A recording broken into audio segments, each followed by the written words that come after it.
Yung content na to mga idol is based dun sa lalagyan natin ng weight yung ating barrel. Is kaya po ba magbago yung ating point of impact or groupings? So dito sa video na to mga idol is positive. So barrel harmonic po yung binabagay niya sa lipad, sa velocity kasi yung concept nito, and hopefully makatulong po sa mga lalo na sa hindi po nakakapag-index ng kanilang barrel. So ayun mga idol, magandang umaga po sa inyong lahat. So panibagong araw, panibagong video po tayo ngayon mga idol. So ngayong mga araw may gagawin tayo dito sa habang hawak natin itong long barrel. So may gagawin tayo dito mga idol is itong battery. Regarding ito mga idol sa barrel tuner. So itong battery lang yung gagamitin natin. Sabi ko nga nakaraan, wala po akong barrel tuner. So wala po akong nakasalpak. Itong nakasalpak dito sa akin mga idol, parang ano lang to, parang pang stabilize stabilizer lang mga idol na kinarga ko. Actually dapat ito sa loob ito ng shroud, tapos binutasan ko para may ikabit ko siya dito sa railing. Gawa ng mahaba naman yung railing natin, ilinagay ko na dyan. So parang extender lang siya ng ating receiver. So wala namang halos problema or effect sa unit natin. Gusto ko lang yan lalo na pag yung maiksing barrel yung gamit natin mga idol. So ayun mga idol, meron tayo ditong katanungan kagabi kay Sir Arneg. Ayan, shoutout po sa iyo Sir Arneg. Yung ano daw niya, yung barrel niya 16 inches, tumatama na maganda sa 40 pero ayaw sa 30. So mga tanong ko sa inyo mga idol, paki-comment naman dyan sa baba mga idol kung tama ba yung mataas masyado yung or overpower yung unit. Although tumatakbo daw siya ng 840 feet per second sa 1,600 PSI output. So pa-comment naman dyan mga idol kung yung suggestion nyo is napaka-sobra ba yung bilis ng projectile. Kaya hindi unstable siya sa 30 pero yung stability niya is nasa 40. Or mabagal pa yung patakbo niyang pellet niya. So sabihin na natin, consider na natin na maganda yung pellet, sorted pellets. Sa iba dyan na nagte-testing pag mga ganyan kasi gusto nyo ng accuracy, hanapin nyo, unahin nyo yung projectile nyo na dapat maganda. Kasi at least ma-eliminate nyo na yung isang error. Napakalakas na error ng projectile, lalo na kung iba-iba yung size ng projectile, iba-iba yung bigat ng projectile, iba-iba din po yung patama niyan. So unahin nyo na yung projectile nyo, isort nyo na, kahit GSB yan, isort nyo pa din kung gusto nyo talaga makita kung tama po yung inyong tune at capability ng inyong barrel. So kung sa hunting-hunting lang naman, walang problema tayo sa Astro. So lilipad at lilipad dyan kung sabihin natin mga 25 to 50 meters. Kayang-kaya ng Astro yan. So papasok at papasok ka sa piso. So ngayon mga idol, yung suggestion ko naman doon mga idol, pag maiksi po yung barrel, eto sa akin lang mga idol, based on my experience, meron akong 18 inches Nimrod barrel, tsaka meron akong 20 inches na NB barrel. So yung maiksing barrel mga idol, nakikita ko lang silang lumipad mga idol pag mataas po yung output mo, then mababa yung velocity mo. Ayun. So halimbawa, kung 1.6 ako, kaya kong paliparin ng 840, yung pellet ko, ayaw tumama. So, gagawin ko yung reg output ko ng siguro mga 1.850, yung reg output ko, para makita ko kung ano yung diferensya niya, pero sa 840 ko pa rin siya kukunin. So, kung kayo mga idol na naguguluhan din kayo sa ganyan, try nyo mga idol. Yung meron niyang sa theory ko lang or sa pang sarili ko lang na isip mga idol. Meron kasi yung binibigay na ibang buga. Siyempre yung high pressure, mabilis po mag-close yung inyong valve para maibigay yung velocity na gusto nyo. So, mabilis siya mag-close. Malakas agad yung pressure na lalabas na hangin. So, ibig sabihin, kung mababa naman yung output mo, ibig sabihin, halos hihigupin niya lahat yung laman ng pleno mo, mga idol, bago niya ma-deliver yung velocity na gusto mo. Parang ganun lang. So, may ganun lang na concept. May iba kasi na barrel na or projectile na gusto yung long burst na tinatawag. Yung long burst, yung matagal po, yung nakalabas na nga yung projectile pero meron pa rin hangin na lalabas, maaksaya po yan sa hangin nyo. So, sure na sure yan, magkakaroon tayo ng lamon sa hangin. So, kung kaya mo taasan yung output mo tapos baba, ganun pa rin yung velocity mo, tapos tingnan mo kung ano ang patama niya. So, maka-compare mo yan mga idol. So, hindi ka na magbabago ng Strelak up mo dyan. Nagkakaiba lang dyan is yung point of impact. So, or yung groupings niya. Laging mag-iiba yan mga idol. So, try and try lang. So, experiment lang. Kaya, buti tayo mga idol. Meron tayo mga sponsor tulad ni Sir Oscar Noble na binibigyan tayo ng iba't ibang klaseng patuka. And si Robert na sinusuportahan tayo sa ating pisyo, sa PLW. Ayan mga idol, din si Sir Leandro Go sa suporta niya sa atin sa barrel. Ayan, napakagandang barrel. Kaso ganito yung testing natin. Kahapon slag. So pinalipad natin yung slag. Hindi ko lang inalis ito kasi may gagawin tayo ngayon. Etong battery, habang mahaba yung barrel natin, yung battery, yung try natin kung kaya may balance yung ating point of impact. So etong battery mga idol yung gagawin nating barrel tuner. Iyon. So, sana po suportahan niyo po itong video mga idol hanggang dulo at try natin kung maganda yung result. So, gagawin natin dito, puputok mo siguro, alisin ko na lang siguro yung yung suppressor kasi mostly pag may suppressor mga idol, maganda talaga nag-iiba yung point of impact because sa bigat ng inyong suppressor.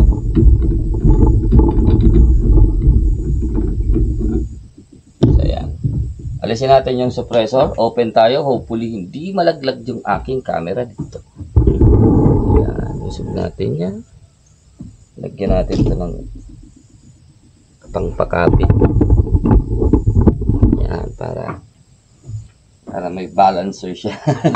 Baka malaglag yung ating camera. So, silipin ko lang yung target. So, lagyan natin ng magnification.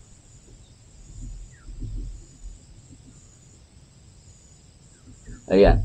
So, yung gagawin natin dito mga idol, yung pellet pala na gagamitin ko is Astro 18 po. Ayan. Astro 18 na inaamag na. So, alam ko ito na resize ito. So, hopefully kakasya ito dito. Kasi maliit yung butas ito mga idol sa chamber. Oh, may pellet sa loob.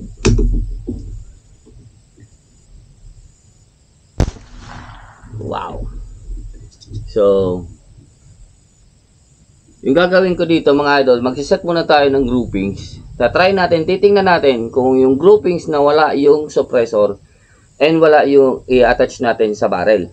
So, titingnan natin kung anong groupings. Tapos, iikotin natin ito. Subukan nyo natin mamaya. Titingnan natin kung mag-iiba po yung kanyang point of impact and groupings. So, try natin yan. So, ito mga idol, bagay na bagay ito mga idol. Dun sa mga katropa natin dyan na hindi po kaya mag-index o hindi po pwedeng ma-index yung kanilang barrel. Like mga arms core. Yung hindi ma-index yung barrel, yung merong mga ano ba? Yung parang sa FX mga idol, yung barrel niya mga idol merong butas sa ilalim na wala pong timbol. So, ito try natin to. Titingnan ko din yung velocity ng Astro. Pero alam ko to nasa 930 ito. Kasi ito mga idol, pag gamit ko PLW 18.5 grain, tumatakbo ito ng 970 feet per second. Ito ngayon. Kakagaling lang mga idol sa slug. So, binaba ko lang ng kaunti yung aking hammer. Ayan. So, first shot tayo. Try natin. 5 shot groups. Wala pong, dito na tayo sa gitna-gitna para walang nakakabit sa barrel.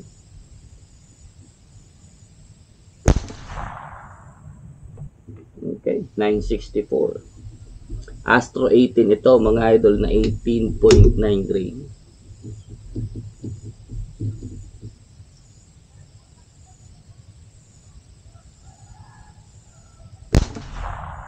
Aba? Astro 18 ito ha.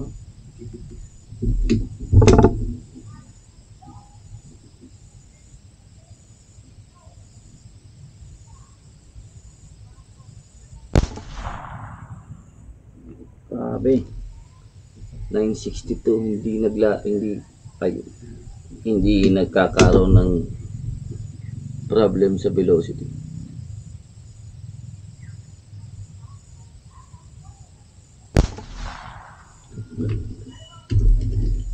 Yun, parang masikip yun. 958 yung ipad.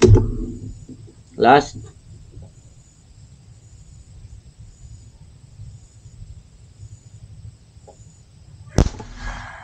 Okay. So ngayon mga idol, susubukan natin mga idol lagyan ng battery itong barrel natin dito sa taas.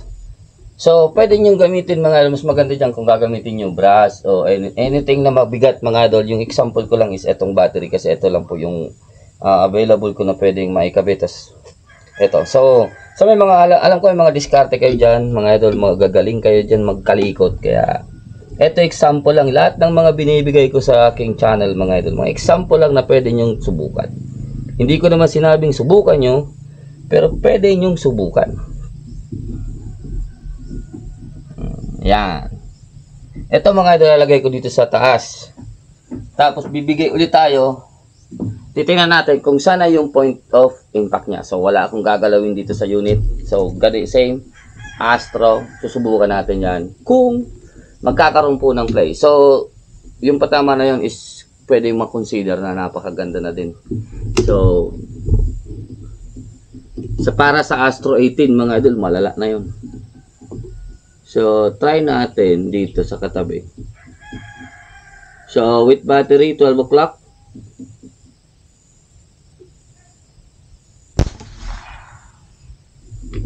Okay. Yes.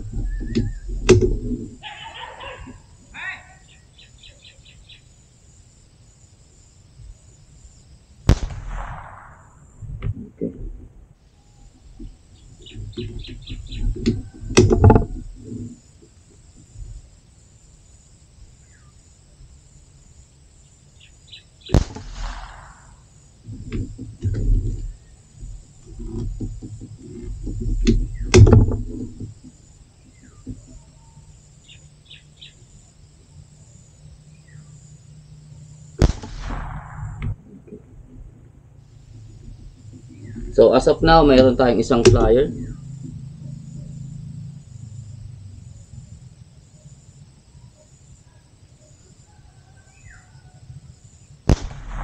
Yun. So, isa pa. Bigyan pa natin ng isa. Tingnan natin kung naging dalawa yung flyer natin.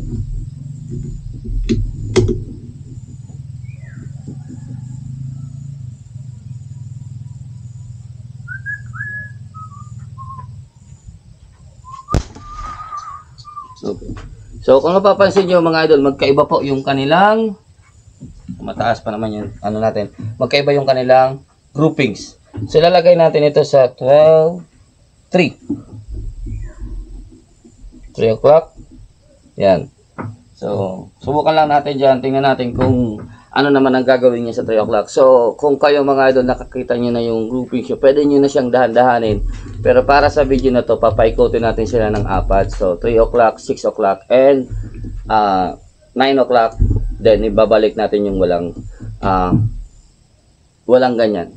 So, susubukan natin kung magbabago yung kanilang patama. So, dito tayo para sa taas tayo para sa 3 o'clock.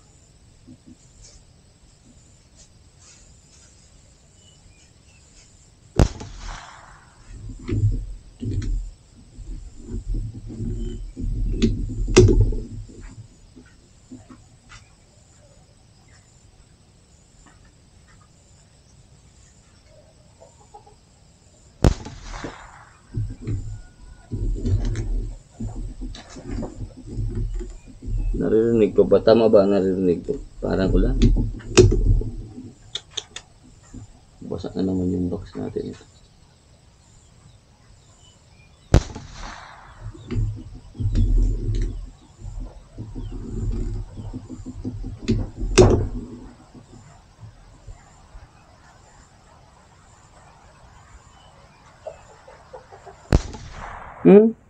So, isa pa.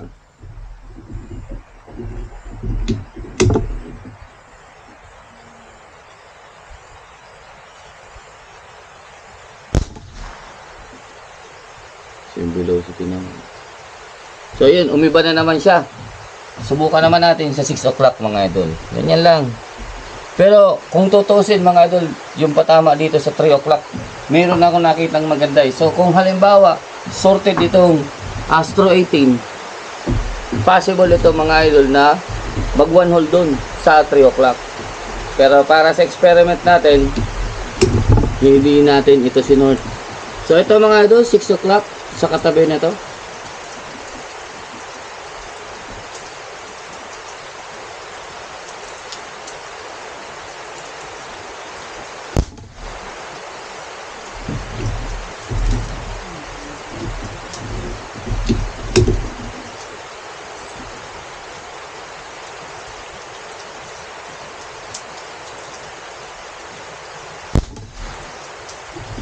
Okay. Malala yung top tapos yung bottom.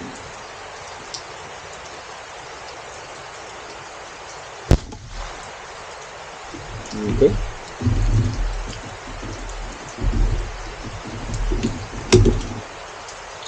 Basak na naman ang box.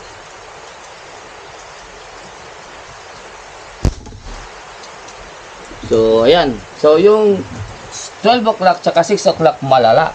So dito tayo sa 9 o'clock. Try natin to. So kung halimbawa ito maging malala din, yung pwedeng maganda natin, nandun lang po siya naglalaro sa may 3 o'clock area. So it's either pabalik sa 12 or pababa sa 12, ay sa 3. So okay, dito tayo sa baba. Ito naman is 9 o'clock battery.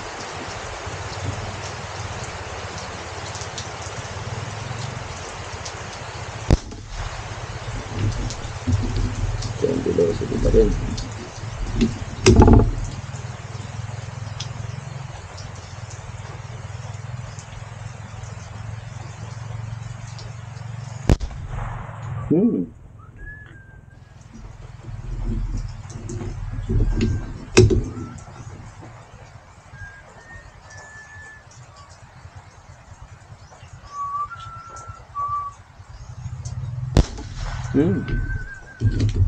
Medyo nakita ko yung nagwabble yung third shot.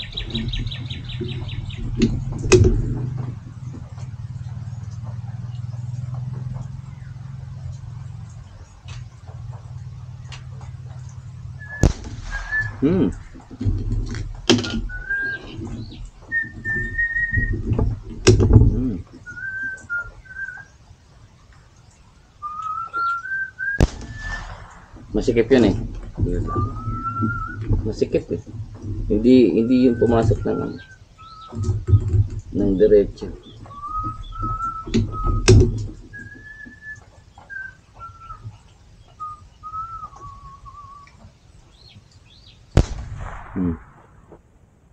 So itong 9 o'clock medyo promising siya mga idol.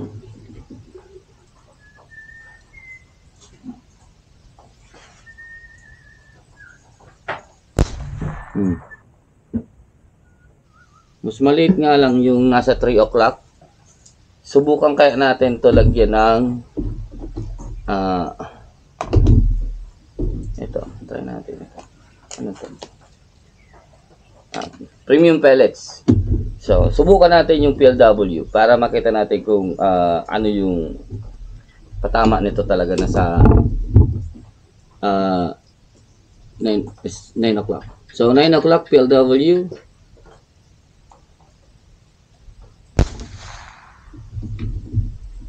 Para siyempre makita natin.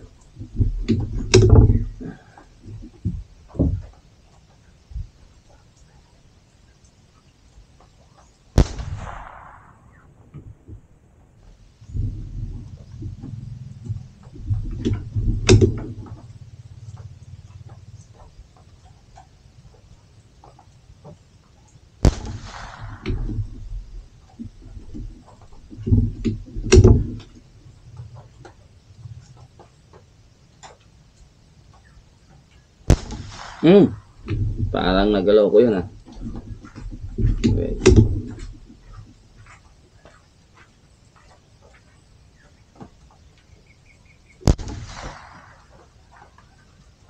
So, okay. So, hindi ako nakukontento eh. So, ibalik natin yung Astro 18. Try natin dito sa same. Kasi may potential eh. So, subukan lang natin. So, maybe kailangan mo lang nito ng kaunting tune na lang. So, ibig sabihin na eliminate na.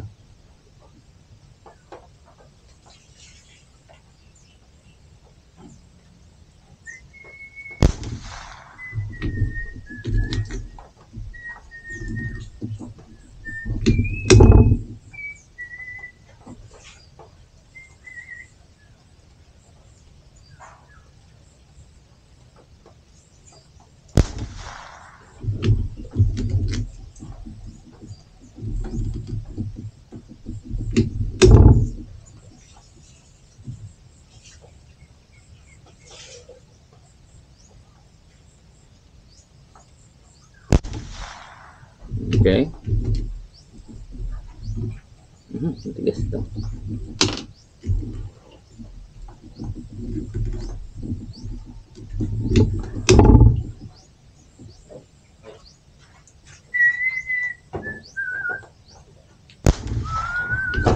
Okay.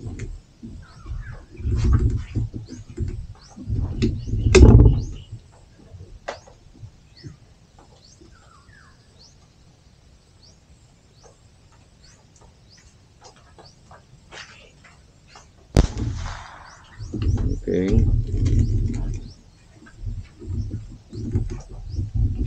Natin kung lilipad ito.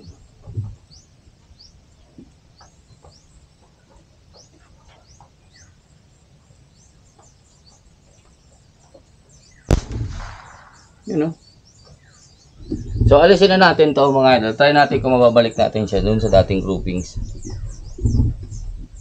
Yung walang yung walang pabigat sa barrel. Tingnan natin kung same yung patama niya, yung parang hilera pababa.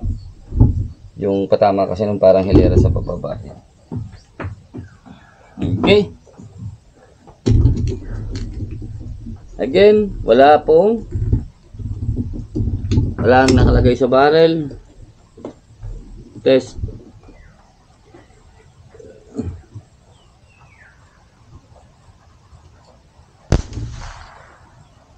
Okay.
Lima na ata yan eh.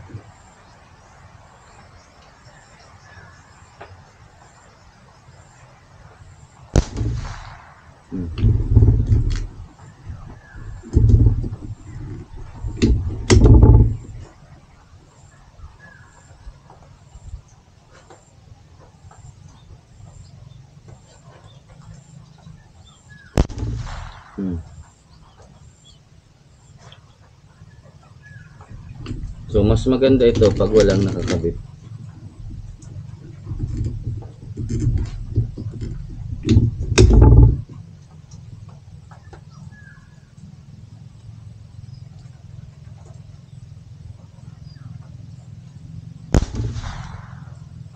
Nasira. So, kung ito yung groupings natin on pag nakasort. So, ito yung groupings natin mga idol ng walang battery. So, mas maganda kaysa sa may battery. Pero yung point niyan mga idol is, kung pangit siya dati, So, nakikita nyo nagbabago po yung kanilang groupings once na nilalagyan nyo ng weight yung inyong barrel. So, baka makatulong yan sa hindi po tumatama ng maganda. So, halimbawa, kala talaga siya pero stable. Pero dapat mga idol, meron tayong chrono dito So, meron tayo ditong chrono, nakikita natin na yung lipad ng pellet natin mga idol, hindi po lumalagpas sa 5. Yung speed difference or yung FPS. So, yun na nga mga idol, natapos na tayo dito sa Hindi ko kasi alam kung hanggang saan yung na-film nung ating camera doon na nakafocus dito sa atin. Nawalan po siya ng memory. So, ayan. Yung content na to mga idol is based dun sa lalagyan natin ng weight yung ating barrel is kaya po ba magbago yung ating point of impact or groupings. So dito sa video na to mga idol is positive. So hopefully mga idol marami tayong matulungan sa ganitong bagay. Marami ding may message sa atin na hindi rin maganda yung patama. Kahit ako mga idol, hindi rin maganda yung patama ko. Pero ako, masaya na ako mga idol dahil dito sa mga na-achieve natin mga idol. So, anyways mga idol, isa lang yung gusto kong sabihin or ito lang yung explain natin dito sa nangyari mga idol.